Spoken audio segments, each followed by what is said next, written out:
시청자 여러분 안녕하셨습니까? 장군의 소리 김형철입니다. 오늘 장군의 초대석에는 안세영 교수님을 모셨습니다. 안 교수님 나오셔서 감사합니다. 반갑습니다. 예, 안세영 교수님은 서강대학교 명예교수이시고요. 현재 한국경제 안세영의 중국 바로 읽기를 연재 중이십니다. 오늘 말씀해 주실 내용은 남중국해 영토 분쟁과 우리의 안보 되겠습니다. 사실 우리나라 안보하면은 제일 당면한 문제가 이제 북한의 핵 문제죠. 근데 안보는 좀 다각적으로 올 필요가 있는 것 같아요. 근데 저는 중국이 우리가 참 이 경계해야 될 안보의 대상이라고 생각합니다. 시진핑 주석이 2050년까지 중국몽 그래갖고 세계 1위의 경제 대국이 되겠다 하잖아요. 거기다 한수도 떠서 군사몽, 군사 대국이 되겠다라군요. 그럼 여러분 생각해 보세요. 30년 후에 중국이 경제 1등, 군사 1등이 되면 미국은 몇 등 되죠? 미국 2등 되는 거예요. 그럼 여러분 생각해 보세요. 미국이 바보입니까? 자유무역을 해가지고 중국한테 막대한 적자를 보면서 중국물을 사주고 중국 경제를 키웠는데 그걸로 국민들의 복지에 쓰지 않고 항공모함 맹들고 탱크 사가지고 미국에 군사적으로 도전을 하겠다는 거 아닙니까? 그런 배경에서 지금 한창 문제가 되어 있는 미국과 중국 간의 무역전쟁도 그런 것 같아요. 근데 더 심각한 건 여러분 가끔 이제 텔레비에 나오는데 특히 CNN에 나오는데 남중국해에서 미국 해군하고 중국 해군하고 진짜 군사적인 긴장도가 높아지고 있습니다. 저게 CNN에 나온 사진인데 이 남중국해에서 미국 해군 구축함이 항해 자유를 주장하면서 이렇게 중국이 인공섬 맹렬한 데를 지나가니까 중국 구축함이 42m까지 접근했어요. 그걸 해군의 전술용어로는 당파 작전이 나옵니다. 그런 식으로 42m 접근하면 거의 싸우자는 이야기입니다. 근데 문제는 이 사진을 미국 시민이 다 본 거예요. 그래서 미국 국민들의 생각이 야 차이나 지금까지 싸구려 옷이나 맹기는 날인 줄 알았는데 군사적으로 우리 미 해군 축함에 접근해갖고 싸우자란다 해갖고 아주 미국 내에서도 중계된 경계심이 높아지고 있습니다. 1941년 12월 7일 날 아침에 일본 제국의 함대가 6척의 항공모함을 딱 가지고 진주만을 숙바수로 맹렬했잖아요.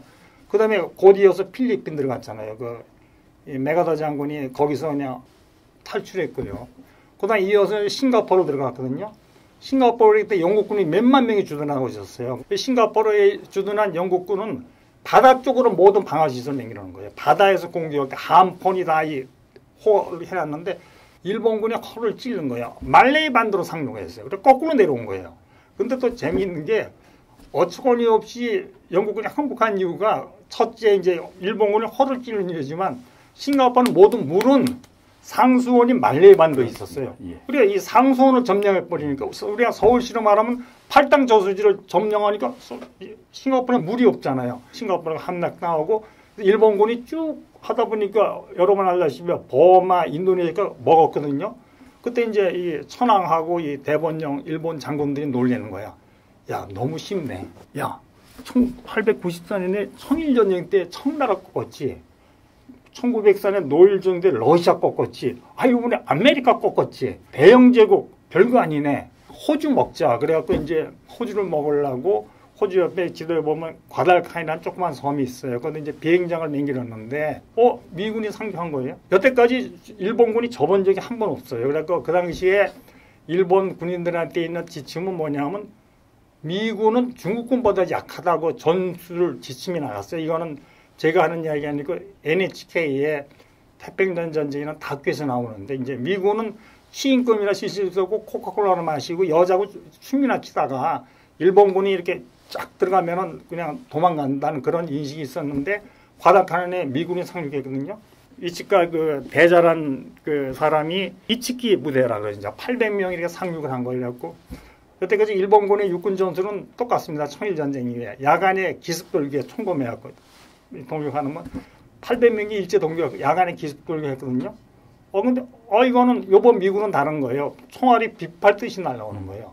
그때 미군의 기관총을 200문을 갖고 있었대요. 이렇게 십자로 쐈답니다. 십자포화로. 이 십자포화는 1차 대전 때 독일군이 개발하는데 기관총을 이렇게 쏘는 것보다는 이렇게 쏘는 게 더 효율적이라고 십자포로 해서 800명이 거의 다 고스란히 전멸했어요. 그러니까 일본 수뇌부가 놀란 거야. 미군이 감히 우리 일본군 한 번도 일본군이 접은 적이 없거든요. 그런데 2차 부대를 또 상륙시켰어요. 몇만 명을. 그래서 또 들어갔거든요. 미군을 치라. 그런데 미군이 거꾸로 일본군이 보급기지 있죠. 예. 식량하고 의약품들을 역습해서 점령해버린 거예요. 그래갖고 가다카나에서 일본군이 몇만 명이 고스란히 굶어 죽고 의약품도 말려서 죽었어요. 그래서 처음으로 천황 앞에서 일본 군부들이 후퇴를 한 거예요. 그나마 한 만 몇 명은 이렇게 데려나가는 그게 가능했던 게 일본 해군력이 그때까지 유지가 됐거든요. 그래갖고 이제 처음으로 일본이 패배하니까 이제 미국이 반격을 하잖아요. 반격을 하는데 이 사진에 보시는 식으로 니미츠 대적은 체스터 니미츠는 미 해군 총사령관이고 그 당시에 더글라스 맥아더는 육군 총사이고 서태평양지구 사령관이죠. 근데 어느 나라건 육군과 해군과는 갈등이 심합니다. 체스터 니미츠하고 더글라스 맥아더는 그렇게 아주 잘 협전했는데 체스터 장군은 이 지도에서 보듯이 과달카날에서 마리아나 제도의 사이판, 그다음에 오키나와 하고 막 바로 도쿄를 치자 이렇게 그냥 쇼트 코스로 지름길로 일본 제국의 도쿄를 점령하려고 주장했고 메가던 장군은 아니다. 그 필리핀을 좀 탄환해야 된다. 그 이유는 우리가 잘 알다시피 나는 꼭 돌아온다. 아이슈알리트라고 필리핀 국민한테 한 약속도 있지만 두 번째는 이 사진에 보듯이 필리핀을 점령하면 남중국해 제해권을 미국이 찾을 수가 있어요. 근데 여러분 알다시피 일본이 태평양 전쟁할 때 모든 필요한 기름, 주석, 무기명 기름 주석이 꼭 있어. 말레이시아의 주석, 공무, 보호크 사이트 있잖아요. 다 남방에서 왔거든요. 그러니까 남방 항로라 그래. 남중국해 지나는 거. 거기를 필리핀을 뺏기면은 남중국해 지혜권을 일본이 뺏기는 거예요. 그러니까 필리핀을 안 뺏기려고 일본이 결사적으로 항전합니다. 그 유명한 악명 높은 가미가제 있잖아요. 결과적으로 한 2,600명이 젊은 가미가제 조종사가 이렇게 희생당하고 그랬는데, 그 다음에 이제 해전도 연합함대가 애끼던 보르네오에 있는 모든 배 싹싹 끌어다가 필리핀 앞에서 레이테마에서 붙었거든요. 일본 해군의 참패예요. 연합함대 몰락입니다. 뺏기잖아요. 뺏기고 나면 NHK 자리에 오면 680만 톤의 수송 능력이 있었어요. 군함이 아니고 일반 수송선 능력이 있었는데 남중국해를 미국한테 뺏기고 나서는 종전할 때는 30만 톤 배밖에 없었대요. 다 가라앉은 거야, 남중국해에서. 그런 식으로 남중국해라는 게 이 일본이나 이런 나라의 수송에 중요한 역할을 하는데 70년이 지나서 미국하고 중국하고 지금 남중국해에서 난리가 났습니다. 원래 남중국해에는 중국하고 베트남하고 필리핀, 인도네시아, 말레이시아, 버마하고 서로 이 남중국해에는 280개의 수중함처로 이루어진 4개 군도가 있습니다. 영어로 말하면 파라셀 군도, 스프레틀리 군도 4개, 이걸 영주권 놓고 5개 나라 6개 싸우는 거예요, 서로. 싸우는데 1974년이면은 항상 월맹이 북베트남이 남베트남하고 싸우고 있어요. 그렇죠. 베트남전 예. 미국 싸우고 있는데, 그러니까 이 전쟁에서는 국제관계에서는 영원한 우방도 없고 영원한 적도 없어요. 한참 베트남을 싸울 때 그때 중국이 북베트남을 지원해 줬잖아요. 그 당시에 1974년에 중국 해군이 파라셀 군도 먹어버려요. 이 파라셀 군도는 베트남의 영유권을 지원한 섬이거든요. 근데 베트남이 조금 엉성한 호위함 갖고 하다가 한쪽이 가라앉아요, 중국 해군은. 그러니까 생각해 보세요. 국제관계라는 게 1974년이면 중국이 후원해서 육상에서는 북베트남군이 미군하고 싸웠는데 한쪽에서는 중국 해군하고 베트남 해군하고 파라셀 군도 먹어버려요. 그러면 아까 이 싱가포르 이야기했잖아요. 싱가포르 앞바다에서 프린스 오브 웨일즈호라고 영국이 제일 자랑하는 전함이 있었어요. 영국 상징인 전함인데 일본 항공기에 모도마에서 가라앉아요. 근데 일본 해군은 역사적으로 영국 해군이 키웠습니다. 1904년에 그 도고헤야츠로가 대한해협에서 러시아 발등함대를 패퇴시키잖아요. 그것도 일본 애들은 자기가 잘해서 한 건데 결국은 영일 동맹으로 영국 해군이 도와줬기 때문에 가능한.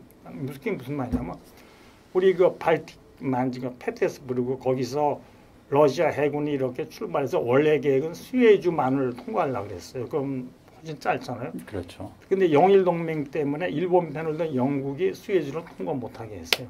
그러니까 아프리카로 돌아온 겁니다. 그리고 중간에 인도고 홍콩이 기항을 못하게 하면 그러니까 발디가 함대 군수 물자를 보급 못 받잖아요. 기진백진의 상태에서 대납에 들어서다가 도고 헤어지로는 맞은 겁니다. 그리고 도고 헤어지로는 영국 정부 해사를 댕겼어요. 그러니까 영국 해군이 키워준 거예요. 근데 결국은 자기가 키운 일본 해군한테 위쳐대한테 싱가포르 아파트한테 당하는 거죠. 제가 이제 베트남에 공산당 지도자가 가서 이렇게 만나보니까 이제 영어로 얘기했거든요. China is our enemy 그러더라고요. 그래서 제가 놀라서 인마 70년대 차이나가 아메리카하고 싸울 때 도와주지 않으니까 베트남 사람이 어느 면에서 우리보다 현명해. 우리나라는 지금도 뭐 70년대 일본 갖고 뭐 그러고 있는데 영어로 딱 떠들어가. In the past. 과거에는 China was our friend. United States was our enemy. But now China is our enemy. 그 파라셀 군다 영통 문정 때문에 남는 게 United States our friend. 딱 그러더라고. 이 적과 아군의 경험을 우리보다 더 실용적으로 바꾸는 거예요. 그러면서 캄남만이라고 저 해군이 있거든요. 그 미 해군한테 개방했잖아요. 그런 식으로 더 플렉서블하게 하는데 그다음에 이제 필리핀이 재밌는 게 국제상설중재재판소라고 있습니다. 제소했어요. 그 중국이 남중국해 그 섬을 무력으로 점령 거에 대해서. 그래서 2016년 판정이 나왔는데 필리핀 손을 들어줬어요. 주장은 간단합니다. 이게 인공암초거든요. 인공암초에 중국이 이렇게 막 인공 비행장 맹글 막 그랬잖아요. 그거는 국제법은 자연적인 상태에서 해양 영토를 구분하지 중국이는 안 된다. 그래서 그 필리핀 승리 편을 들었는데 세계 2등의 경제대국이 됐으면서 국제법을 준수 안 하는 거예요. 그러면서 한 칼에 무시하고 지금 이 화면에서 보시면 암초에 엄청나게 콩고루도 모아갖고 해상 군사 미기지 맹길고 비행장 맹길 미사일 기지 맹길하는데 문제는 여러 군데 맹길했는데 미국이 이렇게 보니까 도저히 말이 안 되거든요. 그리고 베트남이나 필리핀이 군사적으로 중국에 못 당하니까 미국이 개입한 거예요. 2015년부터 프리덤 오브 내비게이션 그래갖고 너 중국 영토는 인정 못하겠다. 저게 어느 땅인데 네가 감히 옛날에 중국이 주장 근거가 뭐 당나라 시대 한나라 시대 역사적인 근거가 있다고 자기 영토라고 주장하는 거는 말이 안 되죠. 그게 약간 중국이 뻔뻔스러워요. 진짜 중국 우기면 못 말립니다. 그리고 제임스 매티도 국방장관을 만났을 때 그 시진핑이 뭐라 그러냐면 참 걸작입니다. 우리 중국인은 우리 차이나는 남의 나라 영토를 탐내지도 않지만 우리 조상으로부터 물러받은 우리 영토를 양보한 생각이 털끝만치도 없다고 얘기해요. 그러니까 조상으로부터 물러받은 영토라는 게 남중국해 섬들이 지 땅이라는 거예요. 지 영토리고. 그러니까 이게 우리나라도 중국하고 동북공정 문제가 있거든요. 역사 전쟁을 하고 있어요. 고구려가 중국 역사라고 우기는 거 아닙니까? 그러니까 중국에서 한참 우기면은 끈질깁니다. 하여튼 그런 식으로 하니까 미국이 개입해갖고 지금 날이 갈수록 남중국해에서 군사적인 긴장이 강화되고 있는데 미국하고 중국이 싸운 게 무역, 남중국해 군사, 이 패권 전쟁이거든요. 전면전은 못해요. 그죠? 핵이 전면전 못하는데 해상에서 가벼운 충돌 정도는 이렇게 옛날 포클란드, 아르헨티나 그렇죠. 가벼운 충돌인데 만약 그런 게 일어난다면 남중국해에서 미 해군하고 중국 해군 이렇게 한번 일어날 것 같아. 그렇게 지금 남중국해 미중 간의 갈등, 긴장이 고조되고 있는데 혹시 그 상황이 우리 한반도, 우리 한국, 대한민국 안보에 어떤 영향을 미칠지 한번 말씀해 주시죠. 그런데 우리나라는 정치 지도자고 뭐 국민 모두가 일본에 대해서는 굉장히 막 따져요. 뭐 일제시대 어쩌고 하나 딸 거면 지금도 사과하라고 그러면 그러는데 중국에 대해서는 나는 이게 소중화 사상인지 뭐 신사대주의인지 모르겠는 모화 사상. 중국을 좋아한다는 모화 사상인지 모르는데 중국에 대해서는 너무 어려워요. 6.25 때 중국군이 120만 명이 들어와갖고 북한 땅은 몰라도 대한민국 영토를 침범해가지고 대한민국의 수도를 함락하고 평택까지 밀고 왔잖아요. 그 완전히 침략 행위고 불법 행위예요. 유엔도 침략자로 중국을 규정했거든요. 아니 거기에 대해서 사과는 못할 망정. 시진핑 주석이 뭐라 했냐면 6.25 전쟁을 정의로운 항미 원조 전쟁이라 했잖아. 항미라는 게 미국에 한 거하고 북조선을 돕는 그리고 정의로운 그리고 승리했다고 얘기하잖아요.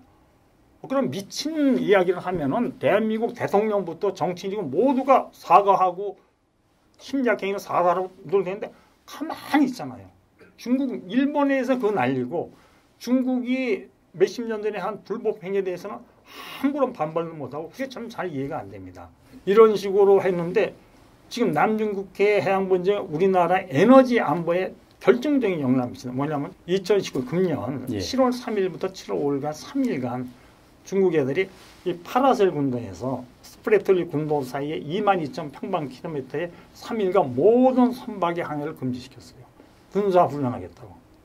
이게 굉장히 우리나라 안보에 해상은 무서운 의미인데 중국을 사드 보복하는 거 보셨죠? 중국에. 그 중국의 온직은 한국이나 일본이 마음에 안 들면 우리나라 에너지의 96.6%를 중동하고 동남아에서 수입해요. 원유하고 천연가스를 다 남중국해를 지나야 됩니다. 근데 중국이 한국 물먹이려고 한번 딱 사드 보복식으로 야 우리 군사훈련하니까 남중국해 모든 항해 금지 못해. 한 달간 딱 그래보세요. 여기 11개 해군 기술 먹여놨잖아요. 그럼 우리나라 난리 나죠. 내가 알기에 우리나라 원유 비축량은 한 3, 4개월이고 천연가스, LPG 가스 있잖아요. LNG 가스. 이거는 아주 짧아요. 한 달인가 보다 안 될 거예요. 그러면 발전 못하고 난리 납니다. 에너지 목줄을 잡아보세요. 중국이. 우리나라 안보에 굉장히 중요한 영향을 미치고 장군님께서 좋은 질문 하셨는데 중국은 해양 영토 분쟁에서 필요하면 자국의 해군력을 서슴지없이 사용합니다. 근데 우리도 중국하고 해양 영토 분쟁 지역이 하나 있죠. 제도 아래 이어도. 그러니까 이제 중국이 앞으로 6척의 항공모함을 가겠다 그러잖아요. 만약에 중국이 이 정도로 갔잖아요. 그러니까 항공모함 한 2척 보내가지고 이어도의 앞바에 그냥 베트남한테 팔아서 한식으로 무력으로 해버리면 우리가 아무리 이지상 갖고 못 당해요. 그런 면에서 굉장히 위협 요인이 되는 거죠. 우리 대한민국의 안보 미래를 위협하는 것은 일본이 아니고 북한하고 중국입니다. 두 번째 또 우리가 중국 국제법을 무시하잖아요. 국제상설 중재재판소 판결 다 무시하고 자기의 그 하버드 대학의 어느 교수가 말씀했는데 차이니스 익섹셔널리즘이 있습니다. 공산당이 하는 중국은 차이나 에이주라 그래요. 그러니까 그게 뭐냐면 중국은 세상의 중심이고 모든 보편적 가치를 하기 때문에 중국 공산당이 하는 건 잘못한 게 모든 게 옳다는 거예요. 그러니까 6.25 전쟁도 남의 나라를 침략해놓고 정의로운 항미 원조 전쟁을 미화시키지 않습니까? 이런 식으로 문제가 있기 때문에 앞으로 저는 남중국의 해양 분쟁이 우리나라 에너지 안보에 영향을 굉장히 미치고 여기에 대한 결론은 간단합니다. 한미동맹입니다. 중국 해군이 몰고 들어올 때 남중국해를 봉쇄할 때 이거 풀 수 있는 거는 한미동맹밖에 없고 두 번째 일본과도 협력해야 됩니다. 우리가 이 안보 문제에 있어서는 미국, 일본, 한국 해군력이 힘을 합쳐갖고 중국의 어떤 패권적 행위를 견제할 수 있는 협력을 해야 된다고 생각합니다. 오늘 말씀 잘 들었고요. 끝내기 전에 한 가지 좀 궁금한 사항 질문을 좀 드리겠습니다. 2014년에 미중 전략 경제 대화에서 시진핑이가 이런 말을 했다더군요. 태평양은 미국과 중국이 두 나라가 나누어 가질 수 있을 만큼 충분히 큰 바다다 이렇게 얘기했다는데 그에 대한 미국의 반응이 좀 궁금합니다. 시 주석이 왜 저렇게 철없이 설치되는지 모르겠어요. 자기도 세계의 국가 지도자만 국제 정세를 읽어야지. 자꾸 그런 식으로 미국에 지금 도전적으로 나오면은 그러니까 쉽게 말하면 이렇게 생각하면 태평양 지도를 한번 보세요. 태평양은 나눠갔잖아요. 그럼 거꾸로 말하면 이 괌 이쪽 마리아나 지도 이쪽은 중국 해군의 영향력이 늦게 뜨는 거예요. 그렇습니다. 그럼 일본하고 한국은 중국 해군의 영향력이 들어가는 거예요. 대한민국은 중국 해군의 영향력 안에 들어가는 거예요. 야오닝항 산맥에 들어가는 거예요. 그거를 미국이 용인할 수 있나요? 일본 절대 용인 못하죠. 한국 용인 못하죠. 왜 그런 어처구니없는 이야기를 하는지 모르겠는데 저는 시진핑 주석이 그런 측면에서 현명하지 않다고 생각합니다. 쓸데없이 미국과 일본을 생각합니다. 거기다 반증이 뭐냐면 지난 5월 말에 트럼프 대통령이 일본 갔잖아요. 일본 가고 멜라니아 여사하고 아베 총리 부인하고 부부가 일본 경항공모함 이즈모항에 내렸잖아요. 일본이 원래 잘 아시겠지만 항공모함 세계에서 처음으로 항공모함을 실전에 배치한 나라는 영국이나 미국이 아니에요. 일본이에요. 1920년도 호시오함에서 처음 남긴 게 일본이거든요.